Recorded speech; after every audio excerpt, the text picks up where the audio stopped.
Hello and welcome to Strength from Tarot.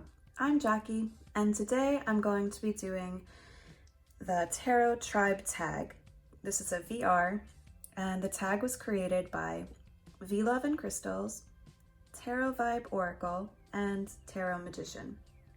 So I will link their channels down in the description below, as well as all of the prompts for this video. I believe there are 16 questions. So without further ado, let's get into it. So 1, how did you get into tarot or oracle? Well, when I was 17, I started getting into Wicca, and in doing that, it kind of just led me to tarot. I don't really remember the exact details, but I was always interested in the mysticism and the fortune telling aspect of it as when I was young. That's how I got into it. Let's see. Question 2. Are you drawn to oracle or tarot more, and why? That's tricky because I love both tarot and oracle and I use both a lot. But if I had to choose one, I would say tarot. And why? It contains all of the archetypes and it's basically the world in a deck of cards. So I would go with tarot. Question 3. If you could create your own deck, what would it be? I would love to create a tarot deck, and hopefully one day down the road I actually can make that happen. I'm not talented in any way with art, so I would have to rely on my husband, who is an incredible artist, or even my children. That might be interesting. So okay, question 4. Show us your first deck, whether it's oracle or tarot or one of each. So I don't have my original tarot deck that I had from over 20 years ago, which was a Smith deck. I don't even remember which edition it was. But my first deck in diving back into tarot a couple of years ago is the Smith-Waite Centennial Borderless Edition, which I keep in this lovely box. It's actually the only tarot deck that I keep outside of its original box. And I've shown this a bunch on my channel. You've all seen this deck. This was my first tarot deck since reading the cards again, and I love it. And my first oracle deck was actually gifted to me from my best friend. And gosh, this was several years ago. She bought me the Kuan Yin Oracle by Alana Fairchild. And let me get in here to see the artist. Let's see. Artwork by Zhang Ho. How? I did not pronounce that, I'm sorry. But this deck is so beautiful. It is such an amazing deck to read intuitively. I actually edged this with a stamp, which from all of my use, it's getting worn off, so I need to redo that, but these are the backs. And I love this deck. The artwork is so beautiful. And this is a deck that always ends up on my altar whenever I pull cards. Very meaningful messages. So yeah, I've shown this before on my channel. That is the Kuan Yin Oracle.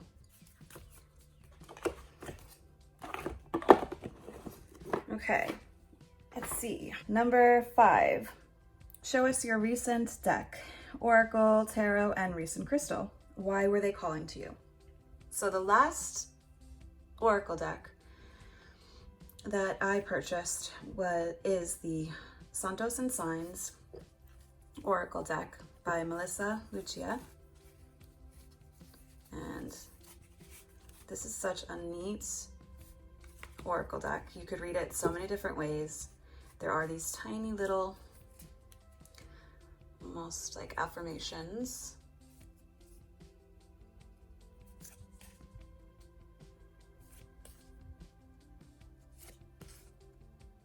you get these, and then you get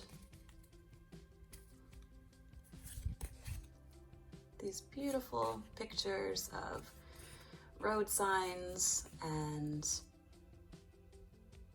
statues taken from cemeteries in the Southwest and also Mexico. It's a really cool deck. There is no guidebook, so you just read it intuitively. And the messages that come in are really strong.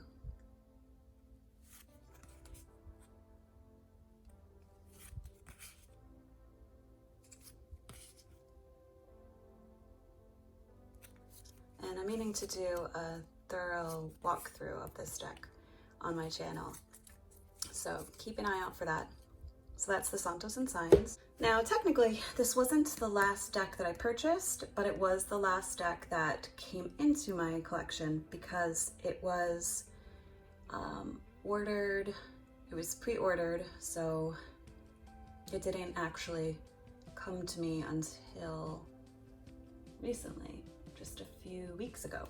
So it was the last deck into my collection, and that is the Mysteries of Mary Tarot deck by Hetzian Grobler.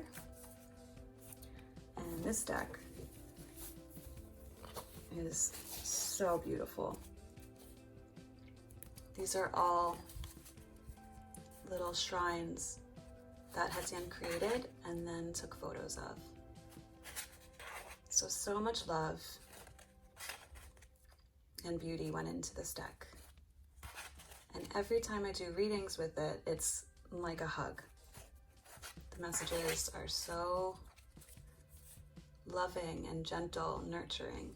It's a really awesome self-care book, deck, and one I use for inner child work and giving myself some love. I actually did a really beautiful reading for my sister with this deck, and we both had chills. So it's a really good reader. And then finally, my last crystal, which this is kind of a theme here between the Santos and Signs, the Mysteries of Mary, and then I got this zeolite crystal, which to me represented feminine energy. And that's what I've been called to work with those two decks and with this crystal, just to really connect with that.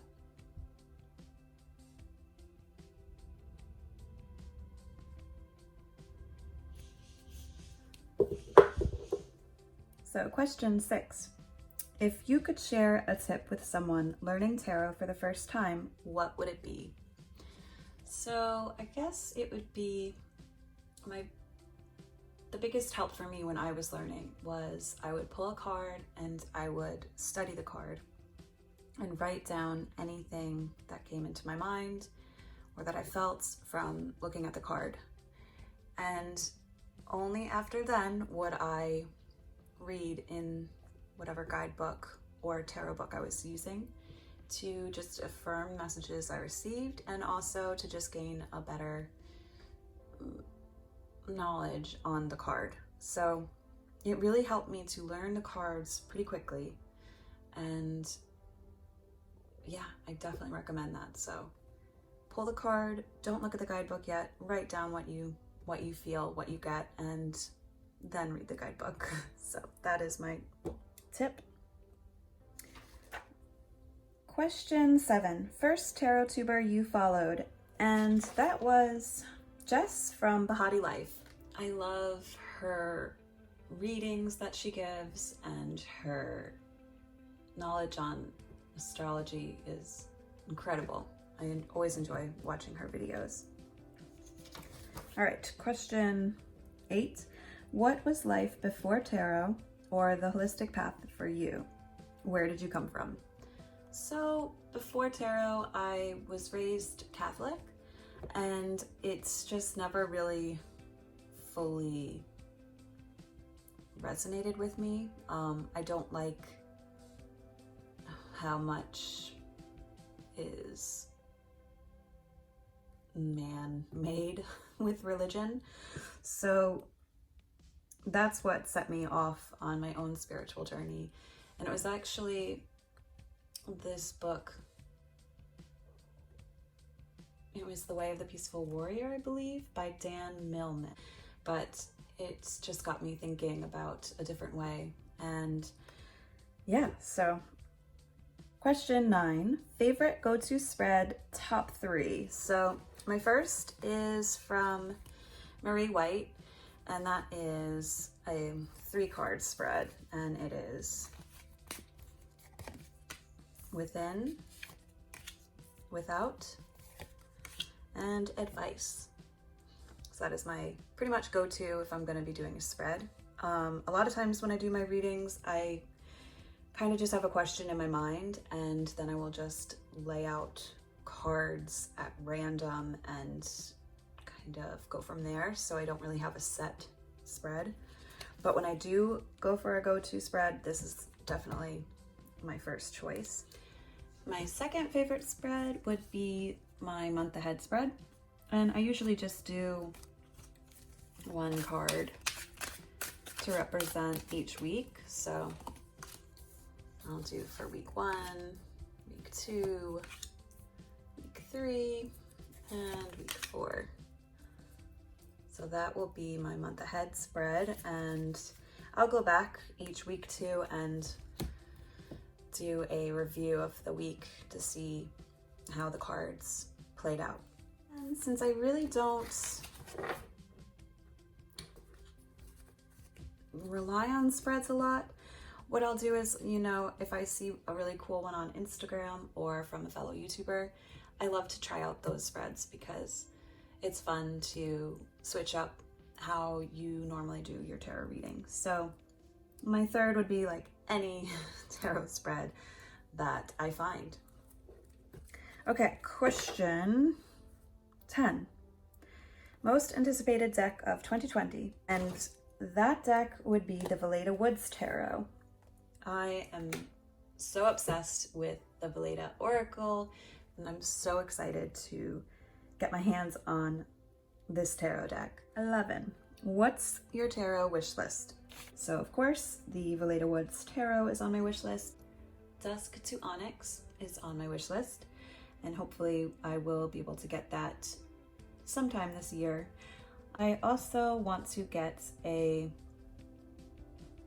another Thoth deck in the larger size that I can trim so I can get rid of those borders. So those are my tarot decks on my wish list. Question 12. What were your impressions, fears about tarot? So when I first started, when I was 17, I think I was mostly afraid of being wrong. I was a perfectionist. I was terrified of messing up, which was crazy because there is no wrong when you're reading tarot. It's all up for grabs. It's all your interpretation, and it's what you feel is right. So question 13, would you like to start reading? Yes or no? And if no, then why? I do read tarot, so that's non-applicable. 14, have you ever gotten a reading from another reader? And what were your feelings on it? Yeah, I have, and I've enjoyed getting readings from other readers. It's nice to get a different perspective on the cards. Okay, question 15. What kind of vibes do you like to feel when getting a reading? I'm not sure if this is meant for if someone's giving me a reading or if I'm giving myself a reading, but I'll just, since I read for myself more often, I'll just tell you what kind of vibes I like in my own readings. I tend to like readings that make me stop and think and question what they are telling me. So I tend to like more of the deep readings, I guess. Oh, my candle went out. Hold on. Okay, so back to the question. Yeah, I generally like the vibe to be deep and kind of pragmatic, kind of pointing out things that I need to develop further and grow. So yeah, I like a more serious vibe for my readings. So let's see, 16 is tag the next tarot tuber via YouTube or Instagram. And sheesh, I would love to hear a video response from everyone. So if you feel inclined to make a video response to this tag, please do comment down below if you are. And yeah, I welcome all of you. So that's your invitation. Thank you all for watching. I can't wait to follow along on this tag and see all of your responses. Please feel free to comment down below any questions or thoughts you have. I'd love to hear from you. And please remember to like, share, and subscribe if you haven't already and feel inclined to do so. And a special thank you to V-Love and Crystals, Tarot Vibe Oracle, and Tarot Magician for putting this tag together. It's really cool when we can all come together as a community and get to know each other. So thank you so much, and I will catch you all in the next one. Take care. And I'll just use... Oh my God.